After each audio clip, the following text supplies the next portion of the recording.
Hey, thank you very much. Good afternoon, ladies and gentlemen. I'm Tony Bernardo. I'm the Executive Director of the Canadian Shooting Sports Association. We are 62 years young, and in our entire time have never had a single fatal accident on a shooting range, which is not bad. In keeping with the 5 minutes allotted for me to speak, and in the purpose of brevity, I will refer you to my curriculum vitae for more details. The people who are using guns now aren't the lawful owners that have registered guns and done the background checks and have been trained and safely store them. That's not who's committing the violent crimes. It's people who are using smuggled guns from the United States. That's the vast majority of guns used in crime, handguns. There are all kinds of laws in effect now that they're disobeying. So adding more laws for the lawful owners isn't going to impact the criminals who don't care about laws. They commit them all, including murder. Banning lawfully owned handguns is just not going to solve the problem. That is a quote from Chris Lewis, former OPP commissioner. National Police Federation President Brian Sauvé testified, resources should prioritize the criminal use of firearms with a coordinated strategy that effectively combines prevention, law enforcement, and social programs. Deputy RCMP Commissioner Stephen White testified, the reality is that the number of firearms that were seized last year across the country, well over 30,000. The National Tracing Center under the Canadian Firearms Program just traced a very small percentage of those handguns and other firearms.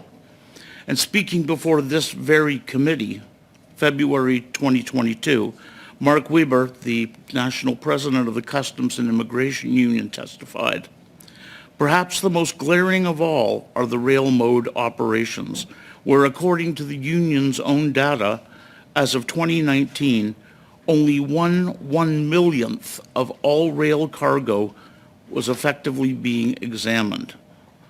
Just repeat that, 1/1,000,000th of all rail cargo was being examined. The reality is our current operational abilities in the rail field are virtually non-existent.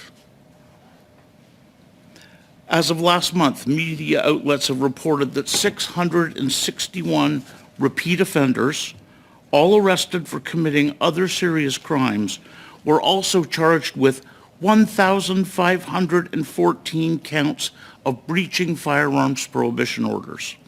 And yet our public safety minister refuses to lift a finger to fix Canada's broken firearms prohibition order system to address this serious public safety issue. CSSA, our organization, even went so far as to present a system to remedy the firearms prohibition order problem, but no response was received by the current government, nothing at all. These experts have all told you the problem. They've told you the so-called science to reduce gun crime. It's right in front of you. They've told you. Why is this government not listening to them?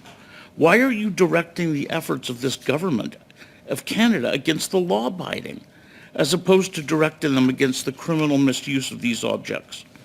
It seems clear the government is engaged in a witch hunt against millions of lawful Canadian citizens, but it begs the question, why? I would like to also address in this the devaluation and confiscation of handguns, because this bill clearly does not simply freeze handguns or their transfers. It mandates the fiscal destruction and finally the compensation or the confiscation without compensation. And worse, it doesn't confiscate them from me. It takes the cowardly route of confiscating millions of dollars of property from grieving spouses left behind when their loved one perishes. It literally robs large sums of money from the purses of widows and widowers at their worst moment of vulnerability. And it leaves this obscenely immoral issue to another government to deal with. England didn't do it that way. Australia didn't either. Even New Zealand had the courage to pay compensation to its citizens.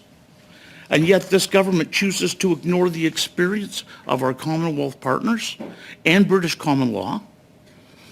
Even this government recognized how wrong this was when they enacted the May 2020 order in council confiscation of modern sporting and hunting firearms. They pledged fair market compensation for the theft of these firearms. What's the difference? Well, the May 2020 guns you want to take away from me. The handguns are going to come from my grieving widow. Could you wrap it up, please? Thank you for your time and attention. Thank you.